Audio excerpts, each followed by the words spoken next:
take a look at some of the basic strikes in application. The application to these strikes is complex, it's detailed, and I can really rattle on, but I'm going to keep it as simple as possible. So the first one is Chap, basic punch, and when we do the basics, it is just a straight punch. So from here, this is just aiming into the solar plexus. Now, in many martial arts, they talk about the striking surface of the hand being the two knuckles here.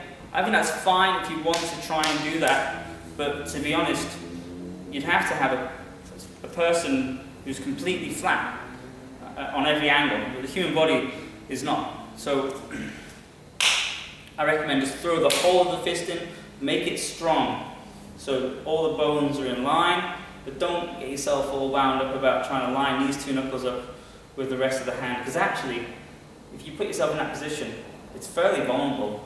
Anywhere that it can move, or it's close to its range of motion, full range of motion, can also damage itself. So I put that in the most neutral position you can, and then practice your strikes from there. But things like the Quad Choy, we are striking with these two knuckles, this direction. Sao Choy, also striking with these two knuckles, this direction. Cup Choy, the thumb's on top, we're striking down with the chisel edge, not with the flat. And Jong, and Jong's a tricky one because it feels like you're coming underneath, but we're not really. We're just hitting with the flat of the fist up into the stomach this way, into the ribs. So actually, you're striking a surface which is almost vertical. So we're not striking underneath. So we've got chaps this way, Quad Choy.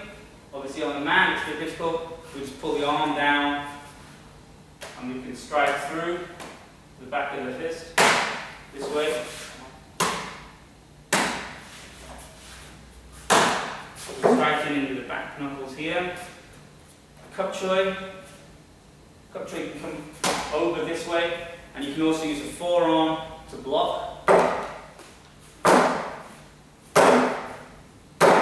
So it's a combination of blocking and striking. If the person's guard there, the Cup Choy can use a forearm to break through the guard and strike in.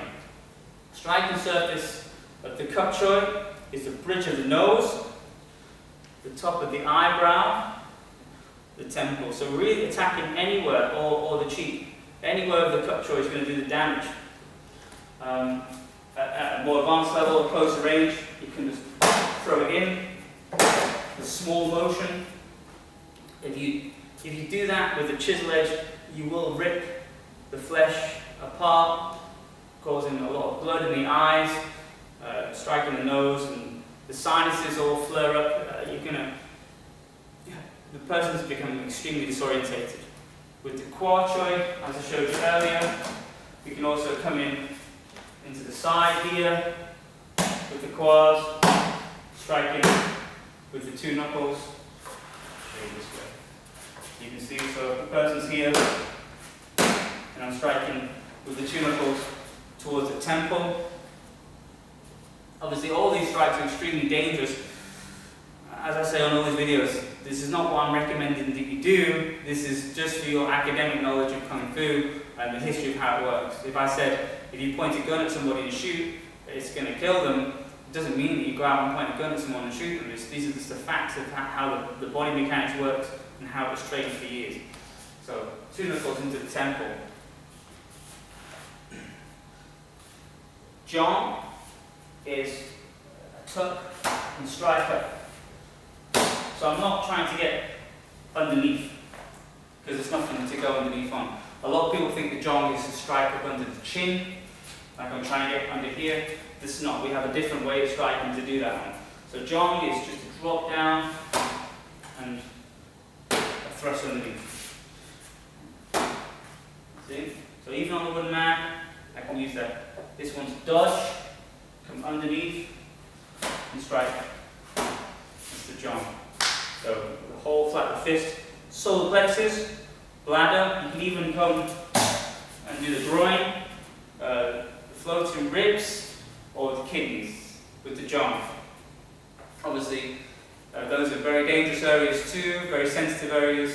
If the person's been drinking, they've got a full bladder, the kidneys are working hard, and you punch them like that, you could potentially severely injure them. But this is the academic side of it. Sao Choy. Sao Choy is probably the most lethal and dangerous of the strikes. You can use the forearm into the neck. And it's hard to represent the neck on this one, like this. So I'll just use this here. So you can use the forearm to strike into the neck, or you can use the two knuckles here to strike into the temple.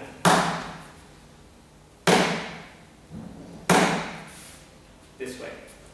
You can do cup choys that way too. That's fine. It's a different strike. You can do cup choys into the ribs, the solar plexus. You can use it into the temple too. But I want to try and keep it separate for the basics. So the Sao Choy sweeps through, elbow bent, past the target, striking in, or with the forearm into the side of the neck. Obviously, the temple strike with the two knuckles is probably the most dangerous. It's an incredibly dangerous strike, and potentially with enough force you could kill the person. Forearm into the side of the neck, equally dangerous, but maybe not quite as dangerous. So they're the basic strikes. Chap is solar plexus. If you wind the person, it's also very easy. Just move in. If the person's winded, they're less likely to fight back. Qua Choy, the back fist, can be used to block, and it can be used to block and strike. Also, strike into the back of the person's guard. So imagine this is their arm, like this. There's the back side of their knuckle, the bones here are very weak. By striking that way, it's a good opener. But two knuckles to the side of the temple is really what it's for. Cup Choy, the chisel edge of these knuckles, you can strike into the face to cause the person to bleed. You can also strike the forearm to block. And if you wanted to, I suppose you can come in sideways into the temple or into the ribs. Qigong, Uppercut Strike, is the lower body, the kidneys, floating rib area, solar plexus, bladder and groin. They're your striking areas, depends how low you want to go. The Sao Choy, two knuckles into the temple, forearm into the side neck. You can use it also as a block, and then follow on with something else. So they're the basic strikes. There's a little demonstration on the man. I do recommend if you want to make them functional, you do need to hit something. So hitting the bags, getting a partner to hold a bag or a heavy bag. Go slowly with this. It's not just a case of developing the condition of the bone, because bones are very strong naturally. It's all the arrangement of the ligaments and tendons that hold the fist in that position. And you'll find eventually, you might be strong, but you'll hit hard and something will bend or your elbow will hurt. So take these things slowly. With the Sao Choy, even though it looks like if you do it wrong, you're going to cause your elbow to jam. So I recommend that your elbow is bent and you use it as a pull-through motion. But yeah, work them on the bag to condition the fists, maybe push-ups on the fists, and then if you want to go onto the left fists, later on we have a form called the wall bag set, which I'll teach you how to condition the hands, doing a pattern, a form against the bags, and then obviously later on, as you progress through the system, you will learn the wooden man form, which kind of does the forearms, the shins, the fists, dodging, moving, works on your grip strength as well. It's the whole package.